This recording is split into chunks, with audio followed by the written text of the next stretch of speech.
चंद minute आप हज़रात के खिदमत में मसाइल पेश किए जाते हैं, क्योंकि आज कुछ जवानों का मुतालबा है कि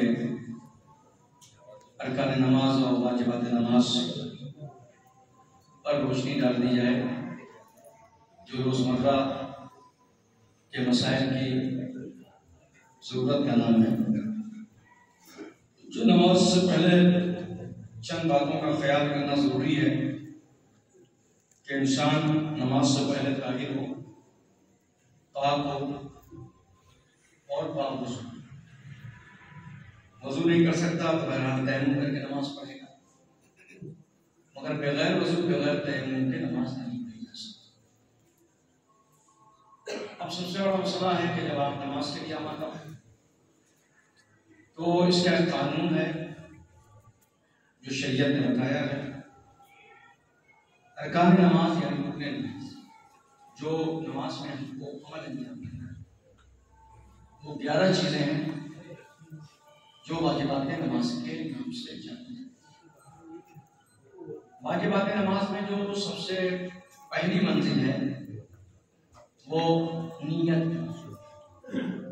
अगर आपने नियत की, मिसाल के तौर पे अभी आपने नमाज जुमा की, नमाज जुमा में भी आपके लिए ये 11 अरकान। कोई आदमी बगैर नियत के अगर नमाज पढ़े तो नमाज नहीं होती। दूसरी चीज क़याम, खड़े हो नियत के बाद थोड़ा सा साकिन। अगर ये आपने नहीं किया तो भी आपकी नमाज खत्म। तीसरी चीज तकबीरतुल एहराम। पूरी नमाज में वाहिद ये तकबीर है जो वाजिब है, यानी अल्लाह है, ये वाजिब है। इसी तरीके से रुकू, अगर कोई बगैर रुकू के नमाज पढ़े तो नमाज बंद हो जाएगी। इसी तरीके से सुजूद, सजदा नहीं कह रहा हूं, सुजूद है, यानी हर रकअत का दोनों सजदा। अगर एक सजदा कर लिया है तो आपकी नमाज बातिल नहीं होती, बल्कि बाद में आपको इस गलती की बुनियाद पे सजदे सहू करना पड़ेगा।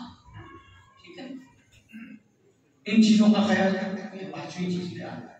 उसके बाद 6वीं मंजिल है क़िराअत। क़िराअत कैसे है? पढ़ने, यानी सूरह अल-हम्द या दूसरा सूरा। आपने कोई सूरह ही पढ़ा, आप नमाज पढ़ रहे थे, खामोश से सुनते रह गए, मान लीजिए कहीं नौही लगा है, जहन आपका उधर रहा, खामोशी से रहे और फिर रुकू में चले गए, तो अगर आपने क़िराअत नहीं की है तो आपकी नमाज नहीं। जिक्र, तो आप जिक्र कर रहे हैं, सुभान अज़ीम, यानी उठने बैठने का नाम थोड़ी नमाज है, झुकने का नाम थोड़ी नमाज है। आपको जिक्र करना। किसका जिक्र करना है? अल्लाह का जिक्र करना। या आप कहते हैं सुभान रब्बिल आला, क्या मतलब? इसका मतलब है तमाम तारीफें उसी के लिए है जो सबसे आला और बड़ा। सुभान रब्बिल अज़ीम में हम तमाम तारीफें उसी के लिए हैं जो रब्बिल आलमीन, यानी आलमीन का मानने वाला है, जो अज़ीम है, जो सबसे बड़ा है। इसी तरीके से तशहुद, अगर तशहुद को भी भूल जाए हम लोग, छोड़ दें तो नमाज नहीं होगी। सलाम, ये भी भूलेंगे तो नमाज नहीं। तरतीब, यानी एक के बाद एक, रुकू के बाद क्या करना है? सजदा। अब मान लीजिए आदमी सजदे में चला जाए गलती से, और सजदा करने के बाद याद आए कि रुकू नहीं किया था, और फिर आगे रुकू कर दो, तो तरतीब बदल गई, तो उसकी नमाज नहीं हुई। इसी तरीके से आप मवाला, यानी एक ये बाद एक, अब ये नहीं कि सूरह हम तो पढ़ लिया उसके बाद पढ़ा तो खामोश रहे, इधर उधर देखा, उसके बाद दूसरी करो, या रुकू कर लिया, रुकू के बाद बहुत खामोश तो मवाला, यानी पैदल एक के बाद एक अंजाम। ये देखिए वाजिबात नमाज। अब इसमें रुकने नमाज हैं जिनके भूलने या छूटने से नमाज बातिल है। कुछ तो हैं जिनको अगर भूल गए या छूट गया तो आपकी नमाज सजदे सहू की बुनियाद पे हो जाएगी। अब वो क्या चीज है? अगर नियत भूल गए तो नमाज नहीं। क्या है? नियत भूल गए तो नमाज नहीं, अब आपने खड़ा नहीं किया, खामोशी में खड़े तो नमाज कहां से? तशहुद भूल गए नमाज नहीं, रुकू भूल गए तो नमाज नहीं होगी, दोनों सजदा अगर आप भूल गए तो नमाज नहीं होगी, और इसमें कोई सजदे सब नहीं है, ठीक है।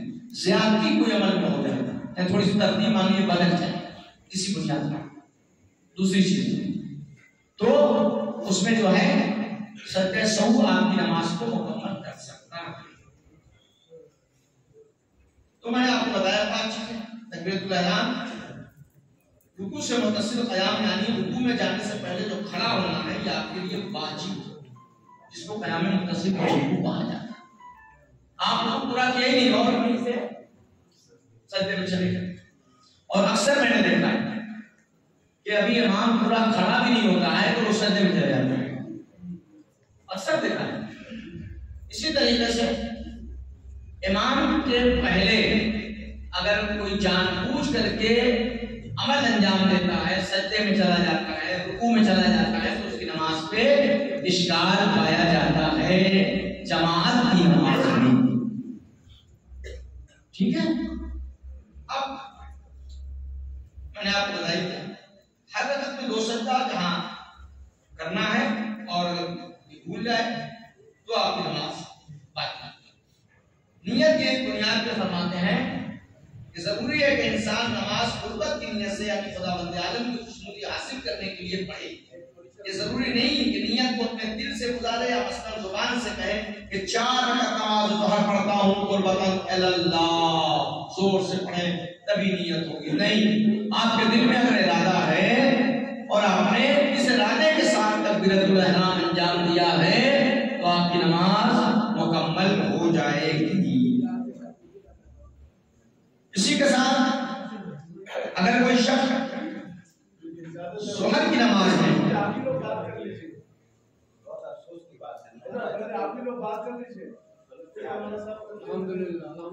अगर ज़ोहर की नमाज में या असर की नमाज में नियत करे कि 4 रकात नमाज पढ़ता हूं, लेकिन इस अमर का तय्युन ना करे कि नमाज ज़ोहर की या असर की, तो उसकी भी नमाज बातिल है।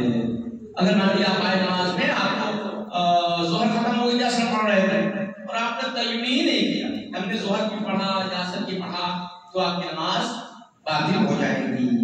नीज मिसाल के तौर पे अगर किसी शख्स पर नमाज ज़ोहर की कज़ा वाजिब हो और वो इस कज़ा नमाज या ज़ोहर का तो ज़ोहर के वक्त में पढ़ना चाहे, जरूरी है कि जो नमाज वो पढ़े नियत में उसका तय्युन करे। मिसाल के तौर पे आप अभी आए हैं, हम पढ़ रहे हैं असर, आपको पढ़नी थी ज़ोहर, तो आप असर नहीं पढ़ेंगे, आप उसी नमाज में किसकी नियत करेंगे?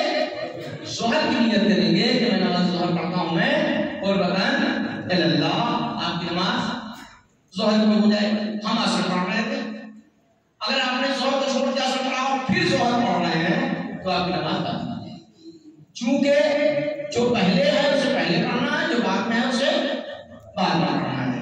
ये मसाइल थे बहरहाल, क्योंकि ज्यादा वक्त नहीं है, मजलिस भी होनी है और आप लोगों को ऑफिस भी जाना है, इसका भी ख्याल रहता है। अब इसमें अगर किसी को कोई सवाल हो तो 4 मिनट का मौका है, आप इसमें सवाल कर सकते हैं। मौलाना ज़ोहर की तीसरी रकात में हम पहुंचे जमात, जी ज़ोहर की नियत हमने कर लिया, ठीक है, काफिल हो गए, तीसरी बड़ा साहब में चौथी बड़ा साहब, हां ये तीसरी में शामिल, अच्छा तो 2 रकात पढ़ लिया, हां उसके बाद 2 रकात ख्याल से पढ़, फिर आप फौरन पढ़ो, ये 2 रकात जो पढ़ेंगे तो 2 सूरा पढ़ेंगे उसमें, जैसे पहले पढ़ा इसमें आगे की 2 रकात नहीं, सिर्फ उसमें आपको सूरा हम तो पढ़ेंगे, 2 रकात तो आपकी हो गई ना, आपने तीसरी और चौथी में पढ़ा ना, इसीलिए कहा जाता है जमात में जब आप तीसरी या चौथी में शामिल होंगे तो आपको इसमें सूरे नहीं पढ़ना, आपका पहला दूसरा सूरे जो है इसमें नमाज का हिस्सा बन चुका है। अब जो पढ़ेंगे तो तीसरी रकत होगी, तो उस तीसरी रकत में आपको सिर्फ सूरा अल-हम्द पढ़ना होगा, या तस्बीहात अरबा पढ़ेंगे। चौथी रकत में या तो तस्बीहात अरबा पढ़ेंगे या तो सूरा अल-हम्द पढ़ेंगे। कुनूत ना पढ़े कोई हरज नहीं, कुनूत से नमाज पे कोई भी हर्फ नहीं। बोलिए ना, वजू का पानी चेहरे पर या हाथ पर है तो क्या पोंछना सही है? सबसे बड़ी बात यह है कि ये न वाजिब उमूर में है न मकरूहात में है, बल्कि मुस्तहबात में है कि अगर पानी वुजू का देर तक रहता है तो आप इबादतों में शामिल रहते हैं। अगर किसी को बीमारी है और ये जानता है कि हम देर तक पानी रहेगा तो मेरे लिए असियत होगी, तो पूछने पे वजू पर कोई भी इश्काल नहीं है। ठीक, अच्छा सवाल है। अगर बीमार है तो हो सकता है, बल्कि बेहतर है, एहतियात किया है कि जितना देर तक हमारे जिस्म से पानी रहेगा तो वो ताज़ा उतना ज्यादा बाइस सवाल